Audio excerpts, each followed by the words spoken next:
Avant de commencer, il y a 3 règles d'or à suivre. De la peinture pure sans eau, une brosse bien essuyée entre chaque couleur et bien séchée entre chaque pochoir. Utilise une peinture acrylique qui ne coule pas. Et n'ajoute jamais d'eau, hormis pour nettoyer ton pinceau entre les changements de couleur, mais ressuie-le bien juste après. Prépare ton espace de travail, de l'eau pour nettoyer le pinceau entre les changements de couleur, un ruban de masquage ou masking tape ou adhésif, une palette de mélange ou une assiette de la cuisine, un chiffon qui absorbe bien l'eau ou du papier essuie-tout, les brosses à pochoir, un crayon de bois et enfin un pinceau fin. La peinture acrylique et en option tu peux utiliser un sèche-cheveux. Si tu veux mélanger les couleurs, mélange-les directement sur ta palette mais ne fais pas d'ajout d'eau. Enfin, entre les changements de couleur, rince bien ton pinceau à l'eau claire et surtout absorbe bien l'eau. Il doit être presque sec au toucher.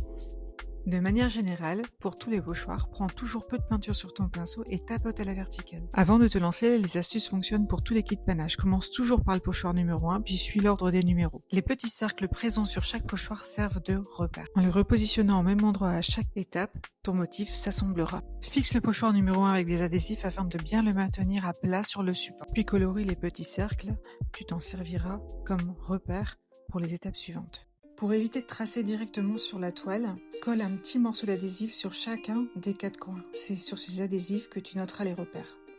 Place le pochoir numéro 1 sur la toile, puis fixe-le avec du ruban de masquage pour qu'il ne bouge pas pendant la peinture.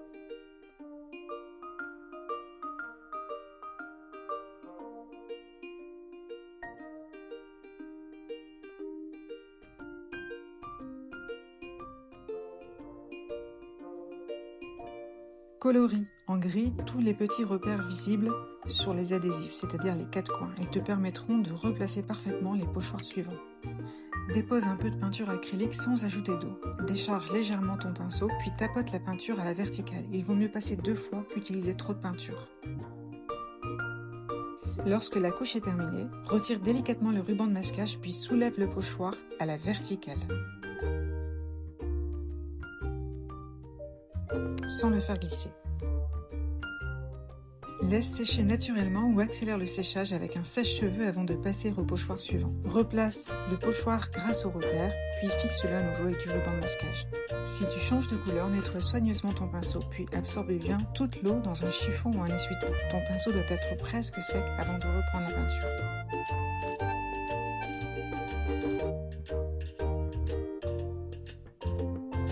À toi de jouer. Maintenant, c'est toi l'artiste. Amuse-toi à personnaliser ton œuvre avec des couleurs, des dégradés, des effets. Par exemple avec un couteau à peindre, bien déposer de la matière, ou un fond selon ton inspiration. Tu peux aussi ajouter des paillettes lorsque ta peinture est fraîche. Elles sécheront avec la peinture.